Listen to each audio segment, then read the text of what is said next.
কুমিল্লায় বিস্ফোরক দ্রব্য আইনের একটি মামলায় নিষিদ্ধ জঙ্গি সংগঠন জেএমবির ২ সদস্যকে ২০ বছর করে সশ্রম কারাদণ্ড দিয়েছে আদালত। একই মামলায় এক নারী আসামিকেও ৮ বছর সশ্রম কারাদণ্ড দেয় কুমিল্লার আদালত। ১৯ আগস্ট বুধবার কুমিল্লার অতিরিক্ত জেলা ও দায়রা জজ আদালতের বিচারক খায়রুন্নেসা এই রায় ঘোষণা করেন। আদালতের পিপি কায়মুল হক রিংকু জানান, ২০০৬ সালের ১৩ মার্চ কুমিল্লা শহরের বিষ্ণুপুর এলাকায় র্যাবের অভিযানে একটি বাড়ি থেকে বিস্ফোরকসহ মোস্তাফিজুর রহমান ও খালেদা আক্তার রিনাকে গ্রেফতার করা হয়। পরে তাদের দেয়া তথ্য অনুসারে খালেদা আক্তার রানীর স্বামী দুরুল হুদাকে গ্রেফতার করে আইনশৃঙ্খলা বাহিনী। মামলার রায়ে দণ্ডপ্রাপ্তরা হলেন নওগাঁ জেলার বাসিন্দা মোহাম্মদ মোস্তাফিজুর রহমান ওরফে মিন্টু ওরফে সামাদ ওরফে রাজীব এবং গাজীপুরের শ্রীপুর থানার চকপাড়া এলাকার মোহাম্মদ দুরুল হুদা ওরফে হাসান এবং দুরুল হুদার স্ত্রী খালেদা আক্তার রানী।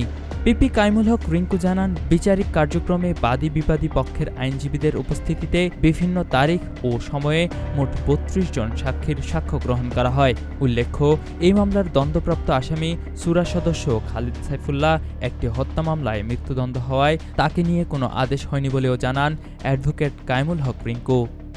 ২০০৬ সালে জেএমবি তারা প্রায় ৬২টা আলামত এই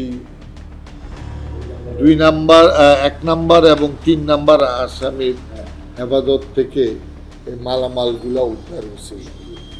বিষ্ণুপুর রসন বিলাত থেকে এগুলি উদ্ধার হয়েছে।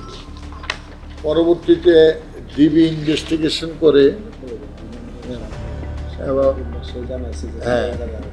এবং এটা ইনফরমেশন পায়, আপনার অত্যন্ত গুরুত্বপূর্ণ একটা ইনফরমেশন ছিল। সেখানে আসামি শাইখ আব্দুর রহমানকে জিজ্ঞাসাবাদ করা, সে জানায় তারা কুমিল্লায় আছে। তারা জেএমবি শাইখ আব্দুর রহমানের শিষ্য এবং জেএমবির সুরা সদস্য ছিল খালেদ সাইফুল্লাহ, যাকে ফিরোজপুরের বিচারক হত্যার মামলায় যাবজ্জীবন মৃত্যুদণ্ড দেয় এবং পাবনা কারাগারে তার মৃত্যুদণ্ড কার্যকর হয়। কুমিল্লার কাগজ, নিউজ ডেস্ক।